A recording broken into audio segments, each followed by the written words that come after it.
കണ്ണൂർ ആസ്ഥാനമായുള്ള royal Travancore farmers എന്ന നിക്ഷേപ കമ്പനിക്കെതിരെ കേസെടുത്ത് പോലീസ്. ചെയർമാൻ രാഹുൽ ചക്രപാണിയുടെയും ഡയറക്ടർമാരുടെയും പേരിലാണ് കണ്ണൂർ ടൗൺ പോലീസ് കേസെടുത്തത്.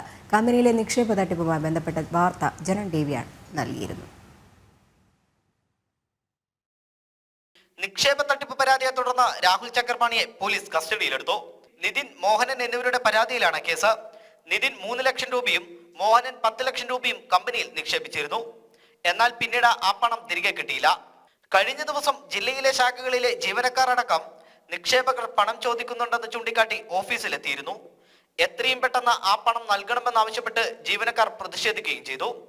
തുടർന്നാണ് പോലീസ് എത്തി ചക്രപാണിയെ അറസ്റ്റ് ചെയ്യുന്നത്.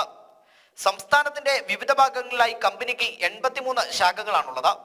ഇതിൽ ഭൂരിപക്ഷവും പൂട്ടുകയും ചെയ്തു. നിക്ഷേപ തട്ടിപ്പുമായി ബന്ധപ്പെട്ട് നേരത്തെ തന്നെ ജനം ടിവി വാർത്ത ജനങ്ങളിലേക്ക് എത്തിച്ചിരുന്നു. തുടർന്നാണ് പോലീസിന്റെ നടപടി. ജനം, കണ്ണൂർ.